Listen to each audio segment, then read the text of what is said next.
Are you ready for a show that talks sports from the fans' point of view? We've seen Michael Jordan score 37 points a game in his era. How many could he score in today's NBA? There's not a player out there who I'd rather have than LeBron James. Are you ready for a show that isn't afraid to challenge anyone when it comes to sports? If Adam Silver really wanted to fix tanking in the NBA, he would stop rewarding teams by giving them the best chance to win the draft lottery. I mean, how many times will Roger Goodell drop the ball on handling domestic violence in the NFL?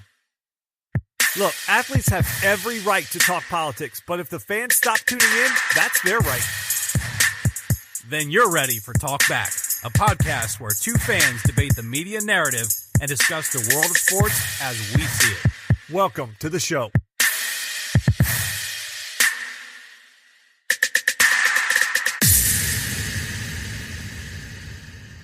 It's time for another edition of Talk Back. It's episode 216. I'm in the studio tonight. This is Eric Nesbit and our host and director of content, Justin Gay. After a difficult week with flights on United and wet luggage and everything else, we're a little bit delayed. I'm not going to get into that, Justin. I'm going to keep you calm and let you kind of let that go in your past. I know we've said our dues on Twitter and everything else, and United knows that we're not very happy about the show being delayed this week because of your travel plans getting all screwed up and soaking wet.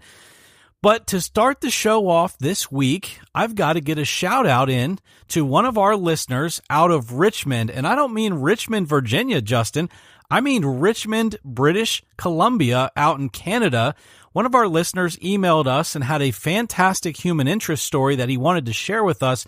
And it is really a phenomenal achievement in the world of sports. So nothing better than to kick off this show with a little bit of a shout out to this team.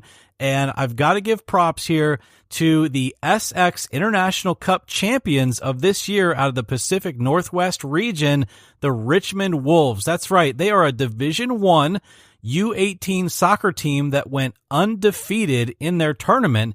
They actually won the first three games 3-0, 3-0, 3-0. That's right. All three the same. So they gave up no goals. That's Cody Glasspool in net. He had a phenomenal series. In that deciding game, Corey Scott, who is actually the midfielder son of the listener to this show, who is very proud of his son, obviously, and the entire team, he notched two top corner goals in that final game to add some pop to that 3-0 score. But you got to give props to this team. They were, for the first time in 5 years in this tournament, a winner, and they really controlled the entire way. So our listener, Rob Scott, his son, Corey Scott, and Cody Glasspool, and the rest of the team, just a huge shout out to you guys. That is a phenomenal accomplishment. They are drawing teams for that tournament, Justin, from as far away as California and the Yukon, all across Western Canada. So there's two things that excite me about this. Number one is that we have listeners, Justin, to this show that are 3,000 miles away from our studio right here in the West Virginia and Pennsylvania area. So that's pretty exciting. But the other thing is it's exciting to hear from our listeners about these things that are going on in their world of sports, whether it's this soccer championship or maybe a hole-in-one or a perfect 300 game in bowling. Whatever the case may be, always feel free to tweet at TalkbackJustin or at TalkbackEric or even the show page, which is at TalkbackFanTalk on Twitter. Let us know what your accomplishments are in your local world of sports, and we'll give you a shout-out on the show. Justin, you have a lot planned for us because of Week 1 action in the NFL concluding. Now, we're going to do the show a little bit differently than we've done last year, but I think our listeners are really going to enjoy this because our ratings for the last 4 weeks were really high. We had a lot of new downloads, a lot of new listeners, and I think that's because we talked about the hottest topics for each team. Now, after Week 1 in the NFL, there are some talk-worthy topics that we want to hit on. We're not going to have time to go through all of the teams in the NFL, but each week after the football action has concluded, Justin and I will review some of the hottest news that's breaking around the league. Maybe some things will be debatable, maybe some things we'll agree on, But we'll hit up the biggest topics that we can find out of the game of football. And then, of course, like we said, we've got NBA on the way. NASCAR season will be finishing up, the Major League Baseball playoffs, and then, of course, college football. So all of that is ahead in the fall season here in 2018. But when we get back, it's NFL action from week 1 right here on episode 216 of Talk Back.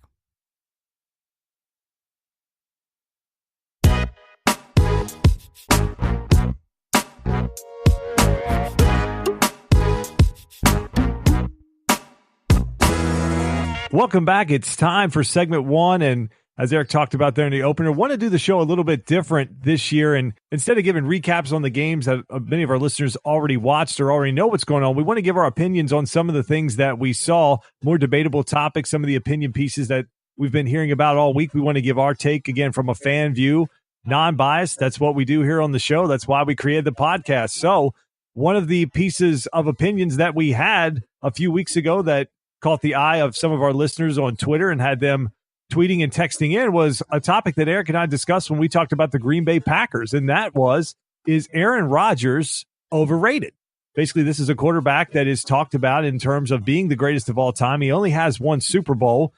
The talent is, from the eye test, it's there. Obviously, that's not the question. But the fact is there's a lot of quarterbacks that have multiple Super Bowls and some very good statistics. And once again, in this Twitter, what have you done for me lately type society, Rodgers always gets vaulted to the top.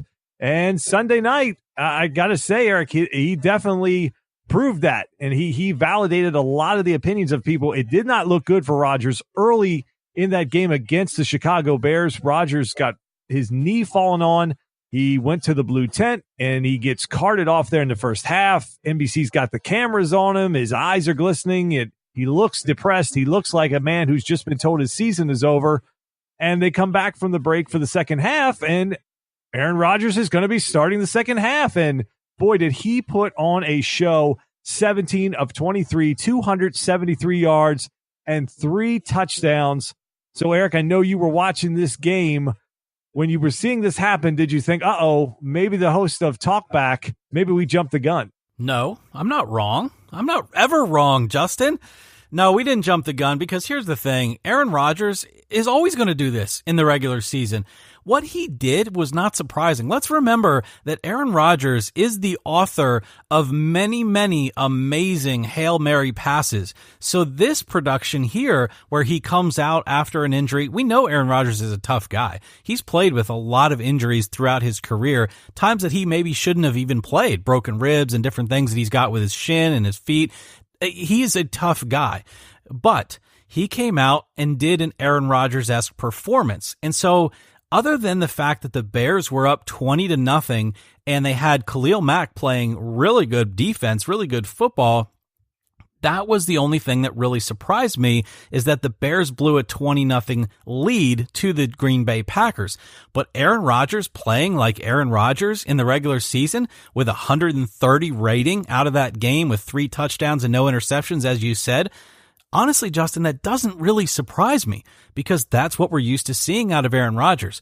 But you can rack up 15 seasons of those type of performances in the regular season and still only have 1 ring. And at this point, that was what we were talking about his hype on that show when we did that NFC North conversation, was that the hype to me is he a great performer? Yeah, absolutely.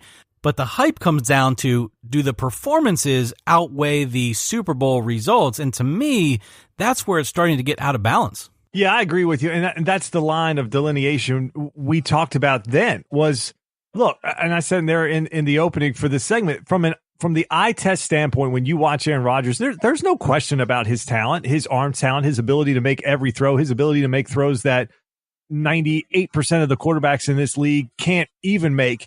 And he makes with regularity and makes look extremely easy.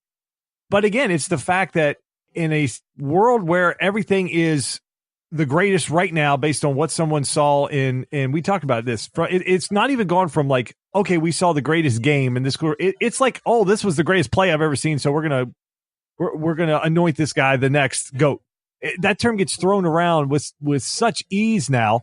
And yeah, Rodgers has great stats and he lights teams up in the regular season, but when he gets to the playoffs, he hasn't been that great. And if you're going to talk about someone in the context of being the greatest of all time, and he has one Super Bowl and currently playing as someone that's got 5 Super Bowls, and even then you look across at even someone like Eli Manning that's got multiple Super Bowls, you have to kind of put that in context. Now, I'm not saying Eli is even in that conversation, but what I'm saying is he's a quarterback that's been able to have more success than Rodgers has in the playoffs. Rodgers has been a guy that just has lit it up in the regular season, but he hasn't had that postseason success over and over again. And he hasn't really been that durable in the regular season either. So when I saw the injury, Eric, I just kind of thought that, oh, this is another year where Aaron Rodgers is going to miss a significant amount of games. And even up until this point, we really don't know what's going on with his knee. We're recording this podcast late Thursday night, and we still don't have any idea if he's playing week 2 against the Minnesota Vikings, which we talked about 2 weeks ago when we did the NFC North, that when these Vikings and Green Bay Packers play, these are huge games because these two are going to be fighting it out for this division.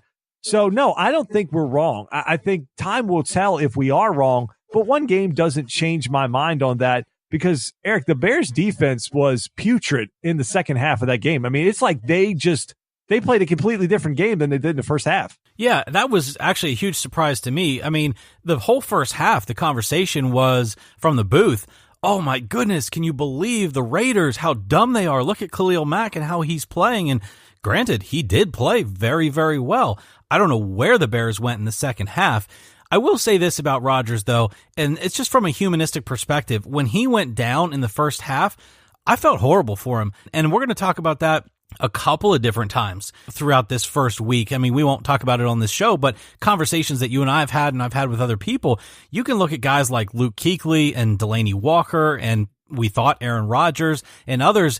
And I was looking at it going, my heart is just breaking for these guys because they do all that preparation in the offseason. They go through preseason. They go through camp. They're ready for the season.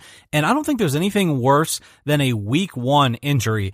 I mean, injuries in sports are never good, but you think back to a guy like Gordon Hayward in the NBA and just how emotional that was. Even if you're not a Celtics fan, watching a guy who's worked his tail off to get to where he's at have a dislocated ankle the way that Gordon Hayward did. And that's how I felt for Delaney Walker. And then you look at a guy like Luke Kuechly, who was a year ago actually breaking down on the field because he had that concussion, and he knew that meant I'm going to miss more time because of my history with concussions. And you could see just how disappointed and brokenhearted he was leaving that field on a cart to go back to the locker room. And then you look at Luke Kuechly now potentially with some sort of injury to his leg, and you're going, oh, not again. So I'm actually glad that Aaron Rodgers came back in the second half. I have no rooting interest as far as the Packers or the Bears, so the fact that the second half was pretty phenomenal was that was a good thing because you always want your stars out on the field in sports. Justin, you and I say that all the time. Whether you cheer for a guy or not, you want your stars out there. So give Aaron Rodgers a lot of props because say one thing about his Super Bowl record, which has a ring but not produced a lot of others, you can't say the guy's not a tough football player, and I'm glad he was able to come back. Look, there's already a shortage of good quarterbacks, and if you take a guy like Rodgers out, you saw the step down it was to Deshaun Kaiser. That was going to be a disaster, and it was going to be a blowout for Chicago. There was a reason why Cleveland was so happy and so willing to ship Kaiser out of town and why they made the moves that they made at the quarterback position because he just wasn't very good, and he doesn't look like he's any better in Green Bay in a different system. So that was going to be a train wreck. And to have to think about watching that all year and the number of primetime games that Green Bay had without Rodgers, that was going to be a disaster, Eric. So, yeah, glad that Rodgers came back. His performance was unbelievable. Can't take anything away from the guy. As of right now, yeah, I'd say if you're looking at quarterbacks in terms of just sheer talent, he might be your guy. Brady might be the more cerebral guy that can just kind of beat you with his mind, beat you just from the fact that he knows his system so well and they're so good at it. But from a talent standpoint, from an athletic standpoint, from the ability to just go out and make every throw, it's hard to put anybody above Rodgers. So let's take it to the next topic, talking about quarterbacks. And that would be the quarterback of the Atlanta Falcons, Matt Ryan. We talked about this Falcons team and what we thought we would see this year. So we sort of wondered if Matt Ryan would come back and return to the form that he had the year that the Falcons made their Super Bowl run, or if he would be the quarterback that he was last year, just more pedestrian, not quite the same statistics, just more inconsistent. And Eric, here comes the Atlanta Falcons. They